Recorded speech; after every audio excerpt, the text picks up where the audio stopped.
Las Buenas Nuevas Valencia, una iglesia para todos, presenta Buenas Nuevas para la Ciudad. Un mensaje práctico y motivador en la voz del pastor Carlos González. A partir de este momento, dispón tu corazón para recibir en él la palabra de Dios. Bien, quiero que recibamos con un fuerte aplauso este tema especial de inicio de esta etapa interesante de la iglesia. Y ese aplauso quiero que lo extiendan también a la gente que luego nos va a sintonizar en Radio Especial 97.1 FM el viernes a las 10 de la noche y el domingo a las 8 de la mañana, y a quienes nos ubican en nuestro canal en YouTube. Para ellos un aplauso desde Flor Amarillo. Estamos grabando este segundo horario para la radio, que la gente del primer horario es muy fea. Es mejor el segundo, ¿verdad? Mire, todos nosotros vemos la vida desde una edad. Yo digo que la vida y el cómo nosotros veamos la vida depende mucho de la edad en que nosotros estamos. Yo le decía a la gente del primer horario que yo de niño, yo anduve desnudo hasta los 5 años. Hice memoria, yo hasta los 5 años nunca usé ropa, parecía un Yanomami en la calle. Y para ese tiempo y en esa etapa de mi vida yo no tenía ningún tipo de preocupaciones. A mí no me importaba si se iba o no se iba la luz, si llovía o no llovía. Siempre cuento esa etapa de mi vida porque nosotros vivíamos en un callejón a la orilla del río Cabriales que se llenaba cuando el río crecía, y en mi casa habían unas poleas en el techo donde mi papá y mi mamá metían unos mecates. Cuando llovía, que el río crecía, mi papá y mi mamá levantaban la nevera, levantaban la cama, levantaban la mesa, y a mí me parecía que eso era lo más emocionante que había.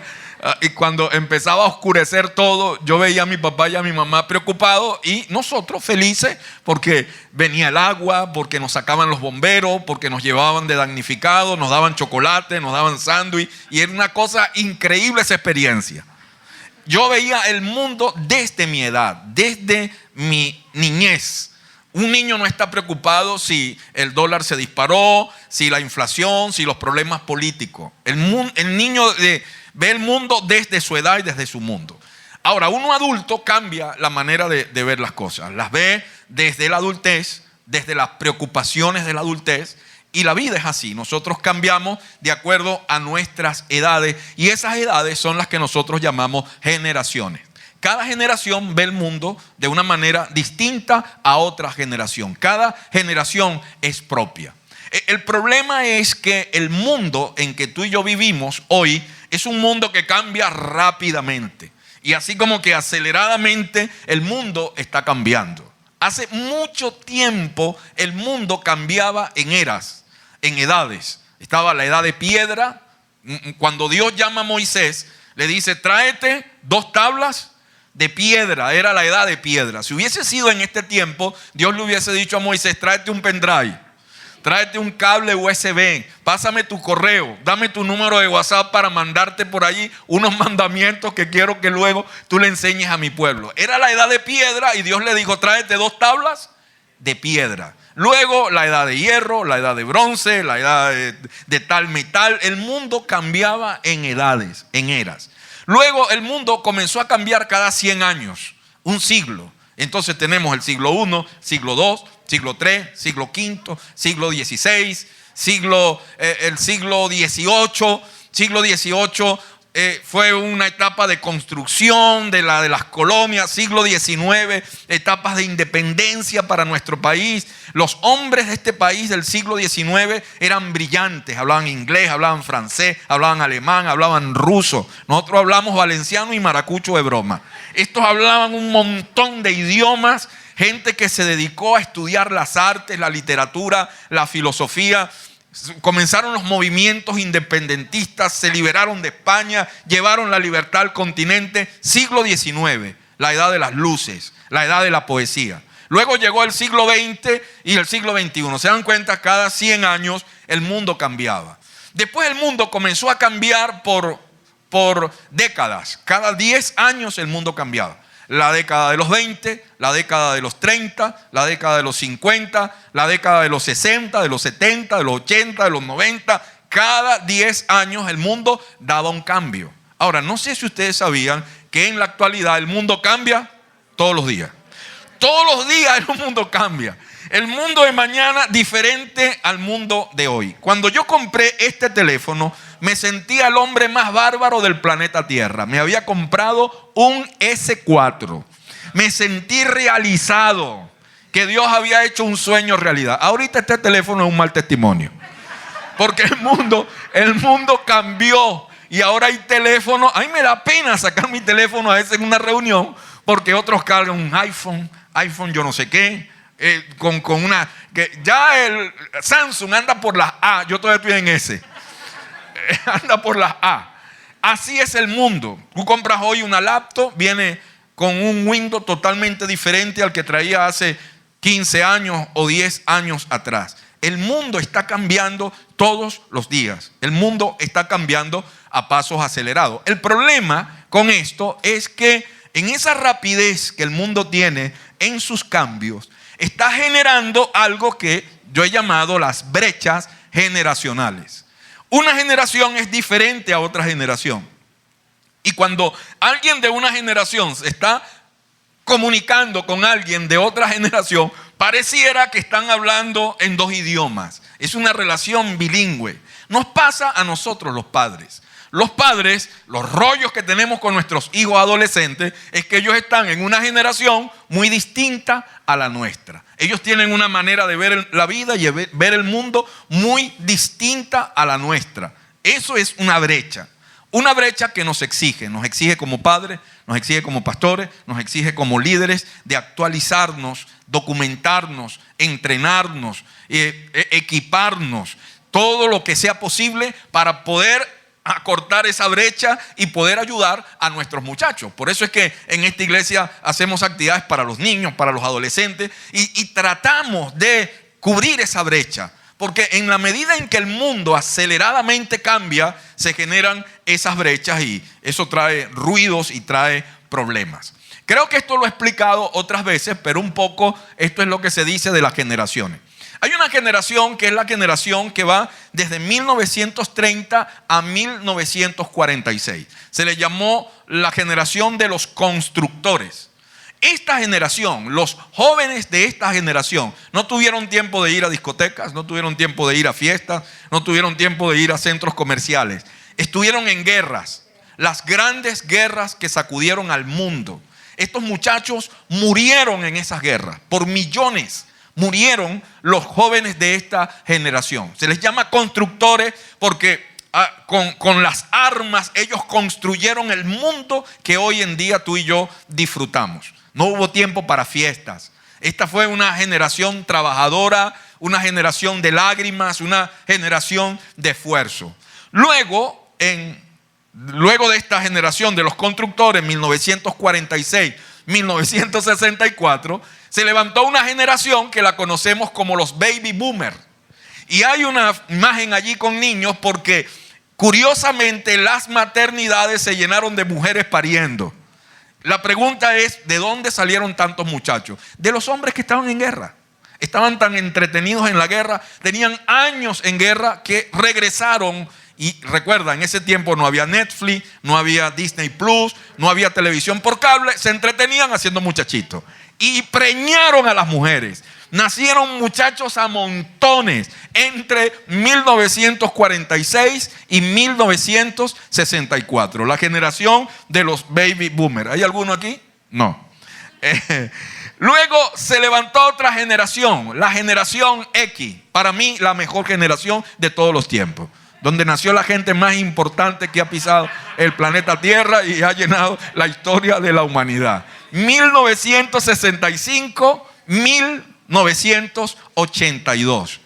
Esa generación fue una generación amante de la educación, de la profesionalización. Se dieron a la tarea de crear empresas. Muchas de las empresas que hoy conocemos están en manos de gente de esa generación. Hoy en este horario hay gente de esa generación. Hoy les está predicando uno de esa generación. ¿Ves? Nos dimos a estudiar, a prepararnos, a capacitarnos. Seguramente a un restaurante que vayas después de este servicio, el dueño es de la generación X.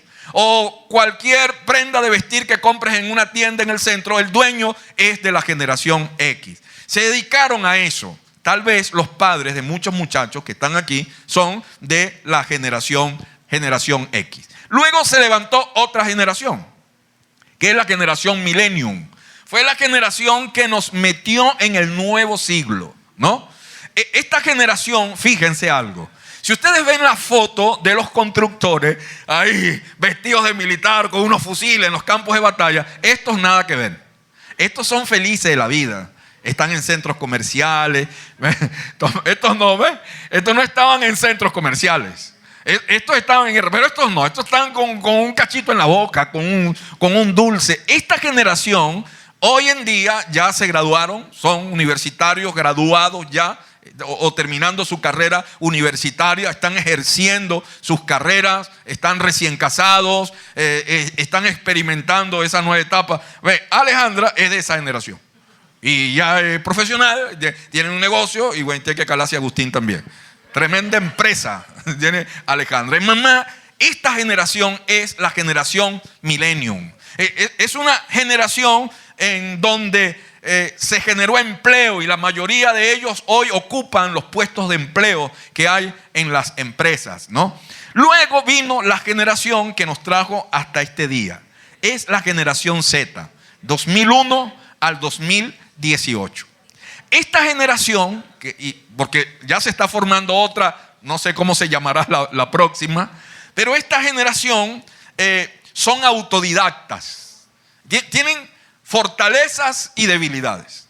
Ellos son autodidactas. Ellos se ayudan con las redes sociales. Si ven la imagen, ellos se desconectan del mundo y ellos viven su propio mundo. Fue esta generación que en la pandemia recibió clases por internet y se colocaban frente a una computadora a recibir clases por internet. Son tecnológicos, altamente tecnológicos, y son multifuncionales en una pantalla. Es increíble lo que hacen con una aplicación. ¿Ves? Se cambian las caras, le meten filtro, le ponen el pelo blanco, le ponen pelo a los calvos, y a los calvos. Y una cosa increíble lo que ellos hacen con un teléfono, con un dispositivo, con un computador. Esa es esa generación. Ahora, el problema de esta generación es que últimamente le han llamado la generación de cristal. Son altamente sensibles. No les digas nada, no les reclames nada, no los corrijas en nada. Si me dices algo te denuncio, voy a la lomna, yo voy a reclamar mis derechos. Frágiles, se deprimen. El mundo está comenzando para ellos y andan aburridos.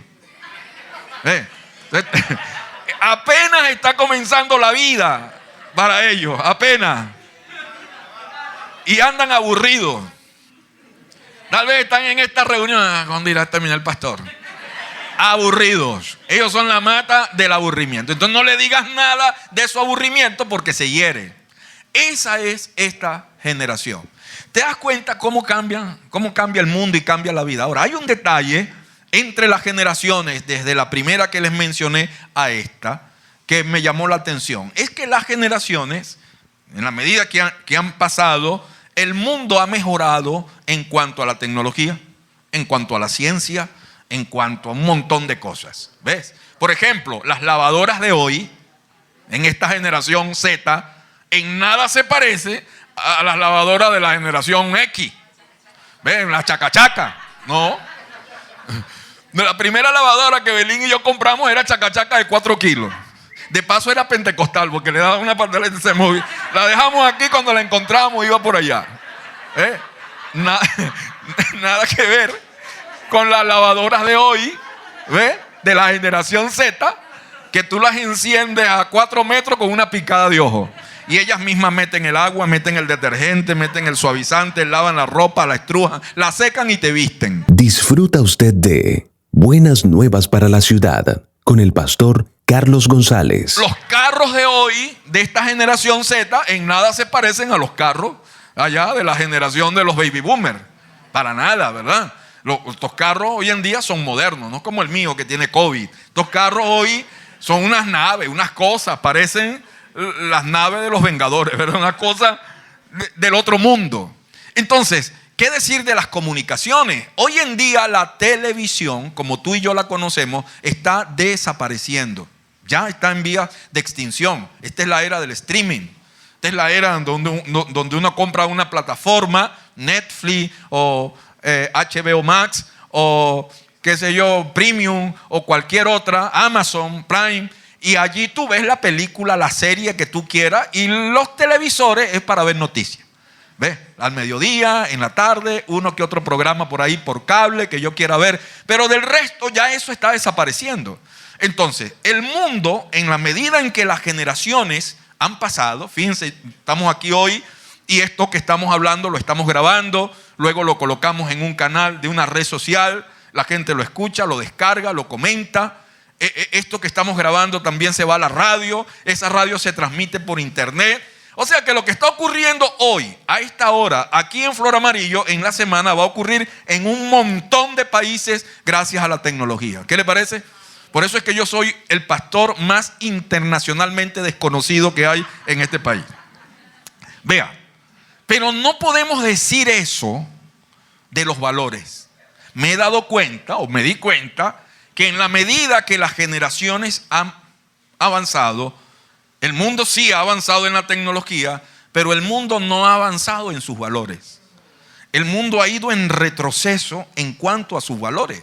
Así que en este momento estamos hablando de matrimonio igualitario. En este momento estamos hablando de la legalización del aborto.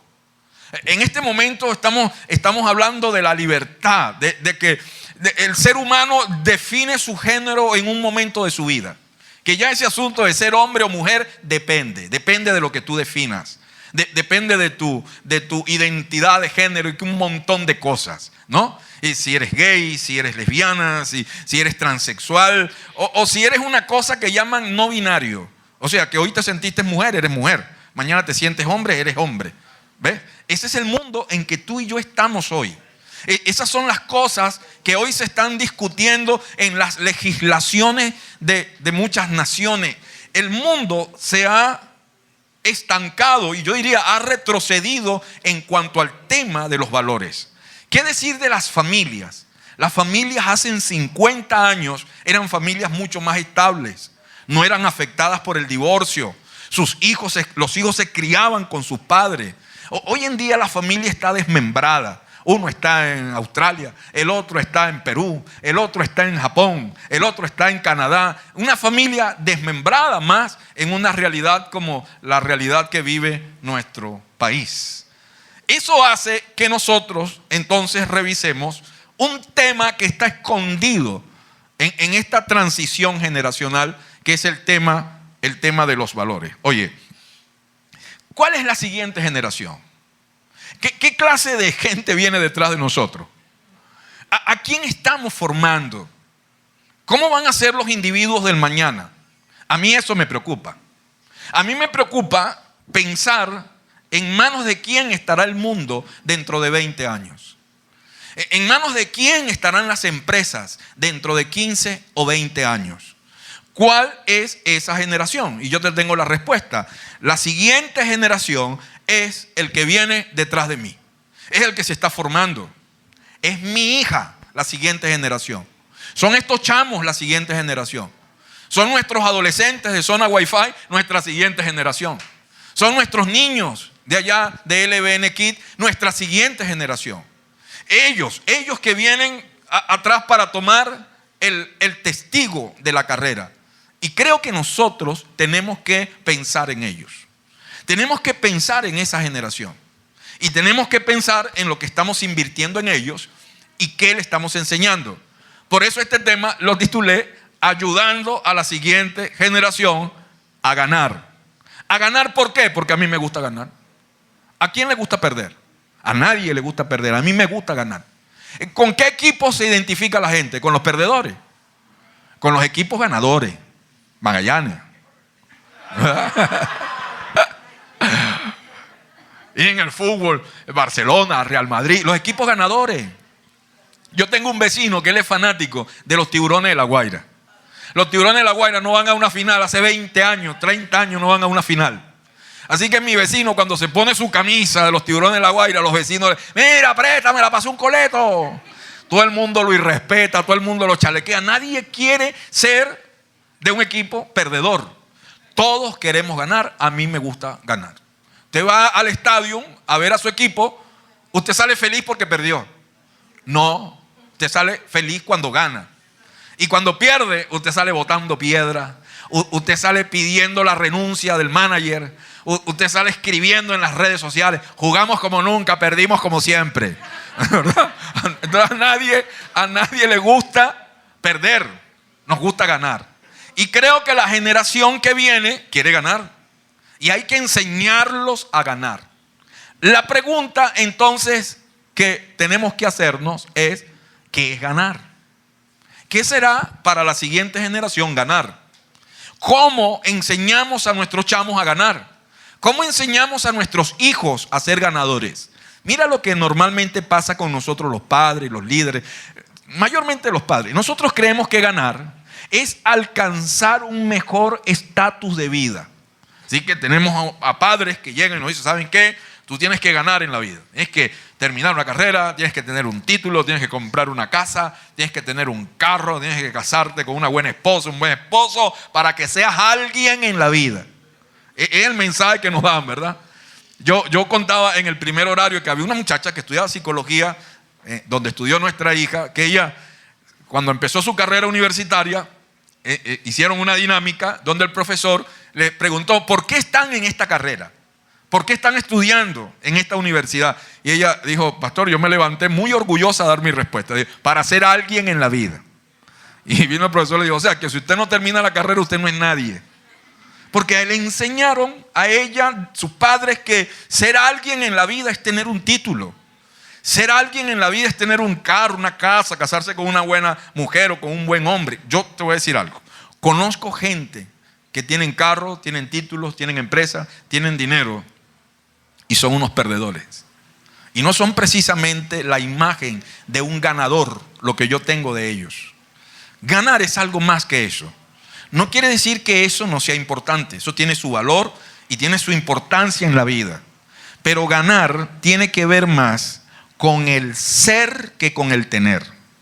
Ganar tiene que ver con un estándar sólido en mis valores que le den estabilidad a mi vida. Entonces ganar tiene que ver con mis valores, con quién soy, con la clase de persona en la que me he convertido en el tiempo.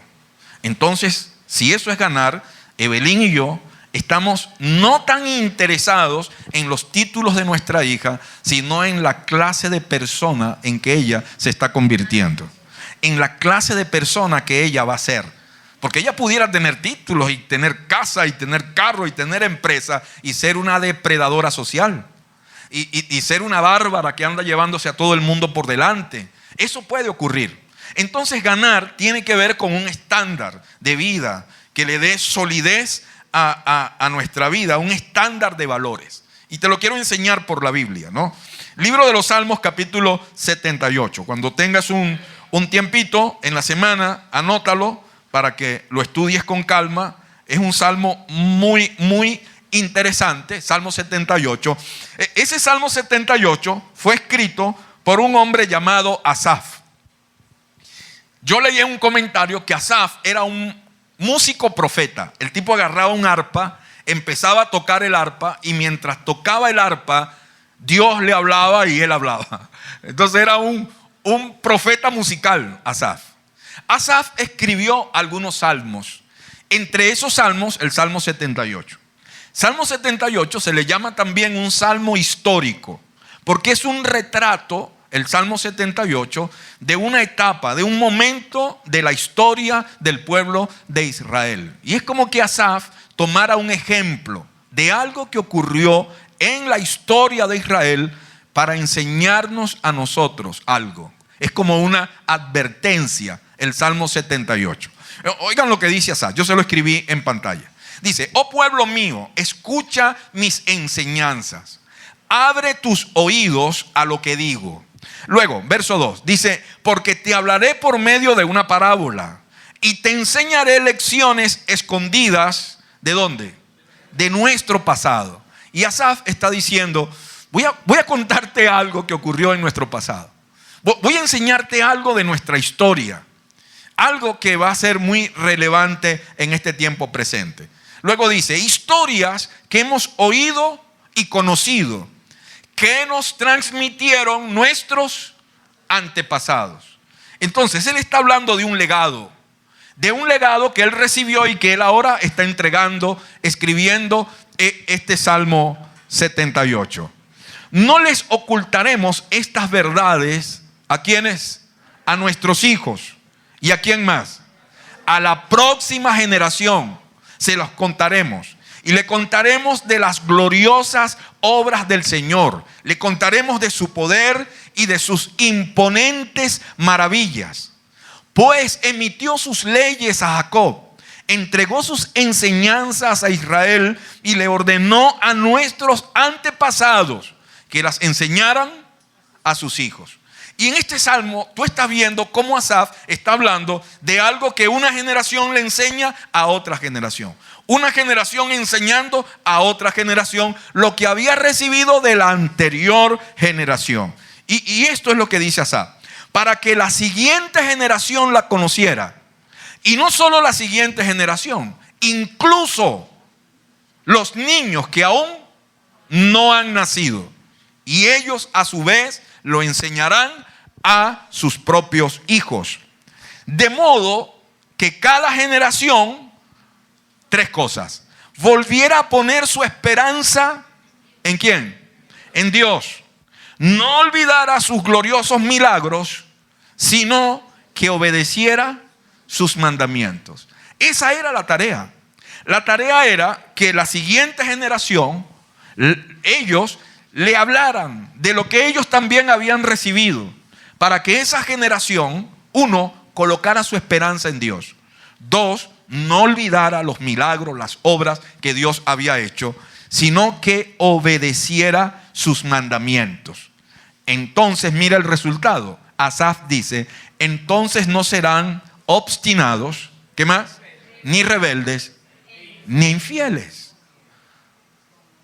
¿De qué le sirve a un individuo tener un título, tener un carro, tener una casa, vivir en la mejor zona de la ciudad y es un obstinado?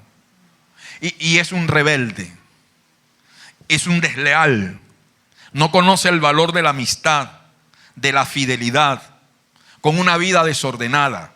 ¿Te das cuenta que este tema de un estándar de vida sólido tiene que ver más con el ser que con el tener? Y luego viene Asaf y dice, porque eso de ser obstinado, rebelde, infiel, le ocurrió a nuestros antepasados. Y ellos se negaron a una cosa muy necesaria en la vida. Se negaron a entregar su corazón a Dios. Y esa nación llamada Israel se rebeló contra Dios. Y se rebeló contra los valores de Dios. Ahora, tú que has leído la Biblia y has leído el Antiguo Testamento, ¿esto de rebelarse contra Dios le trajo cosas buenas o cosas malas? Las cosas malas, la historia cambió. Y entonces una nación que Dios llamó para bendecirla, para prosperarla, para ser su Dios, para tomarla como ejemplo, como modelo ante los pueblos de la tierra, esa nación fue invadida, fue destruida. Esa nación cayó en la miseria, aunque tenía petróleo, dólar a 4.30, oro, bauxita, coltán, costa, kilómetros de costa, la frontera más comercial que hay en todo el continente. ¿Te das cuenta cómo la conducta de los individuos de una nación afectan la prosperidad de una nación? Y entonces Asaf está diciendo, nos pasó a nosotros, en Israel nos pasó, nos olvidamos de Dios, nos apartamos de Dios, nos negamos a entregarle el corazón a Dios, los mandamientos de Dios los engavetamos y no nos preocupamos en formar esos valores en las nuevas generaciones. La pregunta que nos hacemos es, ¿cuál fue la gran tragedia del pueblo de Israel? ¿Por qué vivió eso? ¿Por qué cayó como nación? ¿Por qué se destruyó como nación? Y la respuesta es que olvidaron enseñar a la siguiente generación a ganar.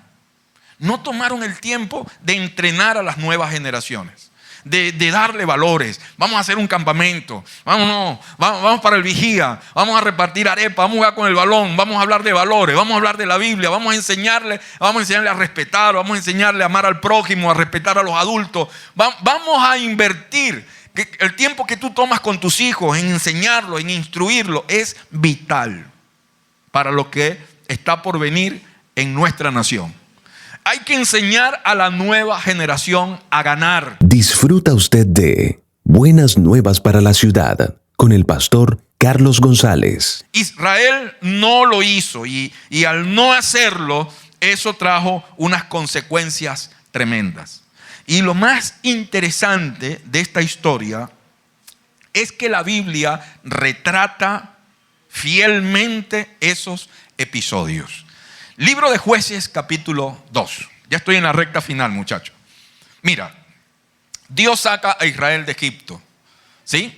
Levanta a Moisés, salen de Egipto, pasan por el desierto y entonces Dios levanta a un líder llamado Josué. ¿Han leído de él, verdad? Josué lideriza a la nación de Israel. La lleva a la tierra prometida, la tierra que Dios dijo que fluía leche y miel. Josué encabeza la conquista junto con su generación. De esa generación estaban sus generales, sus oficiales, el liderazgo de toda la nación de Israel. Conquistan la tierra prometida. Delante de Josué y sus tropas cayeron el amorreo, el fereceo, el heveo, el jebuseo y todo el que terminaba en eo. A todos. Josué los derrota. Y un día Josué entrega esa tierra a Israel. Esta región del norte es de Judá, aquella región es de fulano, esta es de Saulón, esta es de Neftalí, este es del otro y del otro, y reparte toda la tierra de Israel en heredad. El tiempo de Josué fue un tiempo de conquista, de logros, del Israel delante del cual cayeron las murallas de Jericó. El Israel delante del cual las aguas del Jordán se retuvieron, ¿ve? Para que Israel pasara en seco. Ese Israel es el Israel que un día en una batalla Dios detuvo el sol y la luna para que ellos ganaran. Ese es el Israel que en medio de una batalla estaban perdiendo y el enemigo los iba a agarrar desprevenidos y Dios mandó las avispas para que los picaran. Ese Israel. Vivieron una época tremenda, ¿ves? La época de Josué y de toda esa generación. Josué es el hombre que llama a Israel un día y le dice: decidan ustedes a quién van a servir, porque yo y mi casa ya tomamos una decisión. Mi casa y yo serviremos al Señor. ¿Ves? Ese Josué. Pero mira lo que dice Jueces capítulo 2. Dice: y el pueblo sirvió al Señor mientras vivieron Josué y los ancianos que le sobrevivieron. Así que mientras toda esa generación liderizó Israel, el pueblo sirvió al Señor, los cuales habían visto todas las grandes obras que el Señor había hecho por Israel. Pero luego dice: Josué, hijo de Nun, siervo del Señor, murió a la edad de 110 años. Hasta allá llegó el viejo Josué. Luego lo sepultaron en Tinat-Jerez, tierra de su heredad, en la región montañosa de Efraín, al norte del monte de Gaás. Pero también murió toda aquella generación. Y luego que esa generación muere, dice el relato de Jueces, surge otra generación. Y esta generación que surge no conocía al Señor, ni sabía lo que Él había hecho por Israel. Detente ahí. ¿Por qué se levanta una generación así? Que no conocía al Señor, ni conocía lo que Dios había hecho, que no tenían pasado histórico, que no conocían los milagros del Señor. Porque la generación anterior no los entrenó, no los ayudó, no los formó, no pensó que ellos en un momento iban a pasar y que había una generación levantándose. Y se levantó otra generación sin valores, sin principios, sin historia. ¿Ves? Mira lo que ocurrió. Libro de Josué capítulo 2, de Jueces capítulo 2 dice: esos israelitas, ¿cuáles israelitas? Los de esa generación hicieron lo que ofende al Señor y adoraron a los ídolos de Baal. Nota algo: los que están adorando a Baal en este versículo no son los cananeos, son los israelitas, los que Dios había sacado de Egipto, delante del cual Dios había dividido el mar rojo, a quienes Dios había sacado agua de una roca para darles agua, a los que Dios le había enviado maná para que comieran en el desierto, delante de los cuales habían caído las murallas de Jericó, delante de los cuales Dios había detenido el sol y la luna. Ellos luego adoraron a Baal. Y cuando tú lees en la Biblia Baal, lo lees hasta ahí. No, hay una historia en esto de los ídolos de Baal. Te lo explico. Los ídolos de Baal eran los ídolos de los cananeos.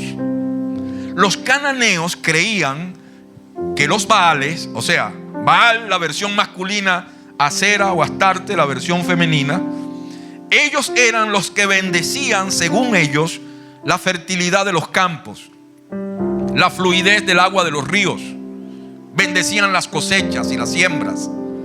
Así que ellos, los cananeos, creían que los Baales eran los dadores de la vida. Por eso ellos adoraban todo lo que representaba vida. Adoraban el pene erecto de un hombre, adoraban la vagina de una mujer, porque ellos creían que como daban vida había que adorarlo. Así que los cultos a Baal, adorar a Baal, era una orgía pública, porque ellos creían que si Baal se excitaba y tenía relación sexual con su esposa Acera, esa relación sexual de los dioses bendecía el vientre de las mujeres, la virilidad de los hombres, la fluidez de los ríos, la prosperidad de las cosechas. Era la creencia de ellos. Así que los adoradores de Baal practicaban sexo sagrado, y las sacerdotisas de Baal eran prostitutas sagradas. ¿Tú te imaginas una esposa diciéndole a dónde va? Al culto. Voy al culto. ¿A qué? A practicar sexo sagrado. ¿Ves? Era una distorsión de todos los valores éticos, morales y espirituales. Era la decadencia de la familia. ¿Sabes quién practicó eso? Israel. Ahora, ¿por qué una nación cae en eso?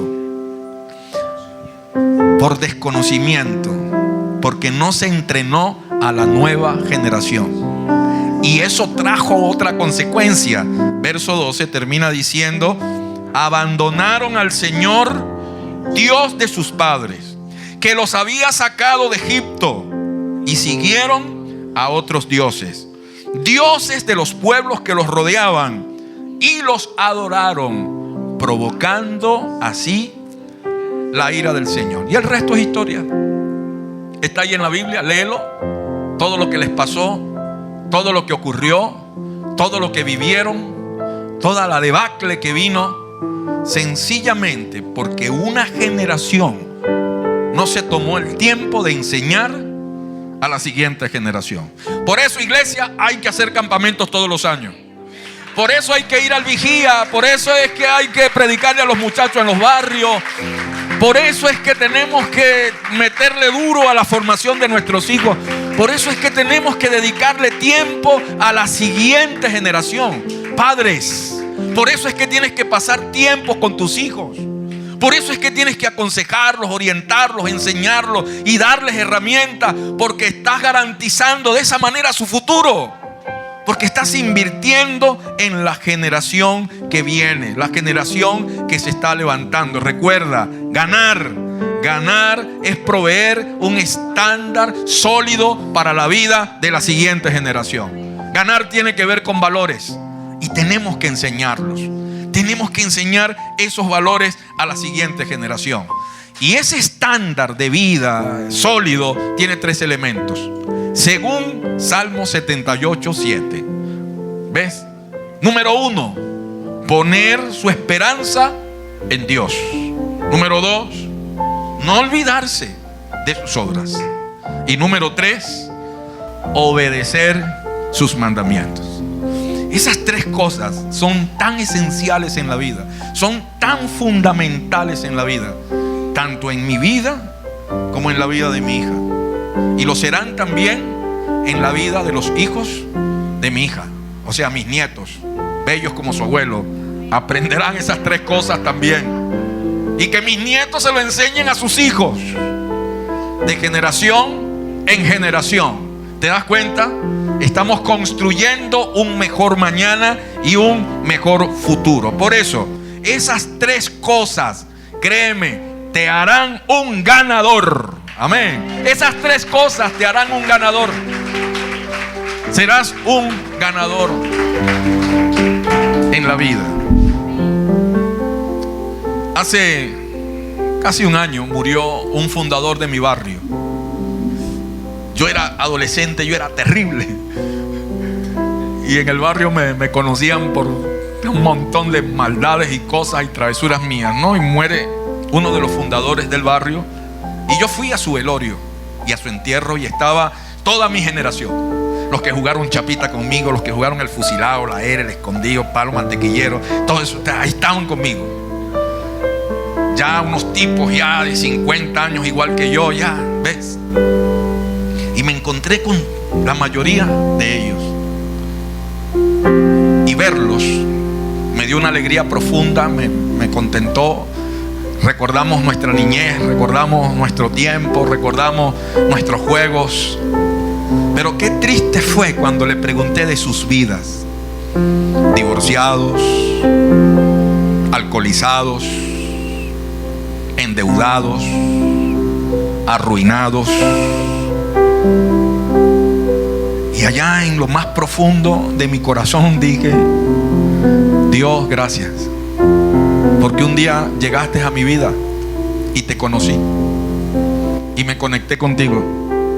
Y me anoté al equipo ganador. Me anoté al equipo ganador, que es el de servirte, el de aprender tus valores, aprender tus principios. Es probable que a uno de estos muchachos, un compañero del barrio, le diga: tú vas a ir para Flor Amarillo a perder tiempo, si eres gafo. Mejor quédate, mira, vamos a jugar fútbol, vamos a matar pajaritos, vamos a hacer qué cantidad de cosas pueden decirle, ¿no? Pero yo le digo a los muchachos: inviertan este tiempo cada domingo y ustedes están aprendiendo a ser ganadores. ¿No? Valores, herramientas que estoy aprendiendo, mañana harán de mí un ganador. Por eso, ¿qué quiero que hagas? ¿Cuál es el desafío? Quiero que te lleves esta semana. Evalúa si estas 3 cosas están en tu vida y si estas 3 cosas tú las estás enseñando a la siguiente generación. Esas 3 cosas hay que enseñárselas a nuestra siguiente generación para que ellos también sean ganadores. Amén. Esto hay que enseñarlo en los barrios, en las canchas, en las universidades, en las escuelas, en todas partes hay que enseñarlo. Pon tu esperanza en Dios, acuérdate de sus milagros y obedece sus mandamientos. Dios te bendiga. Gracias por venir, estar con nosotros hoy. No sé si quieres estar en pie allí donde estás. Vamos a orar por la siguiente generación y vamos a bendecirlos. Dios los bendiga a ellos. Amén. Hemos llegado al final de Buenas Nuevas para la Ciudad. Si deseas escuchar nuevamente este tema, visita y suscríbete a nuestro canal de YouTube, Las Buenas Nuevas Valencia. Hasta pronto.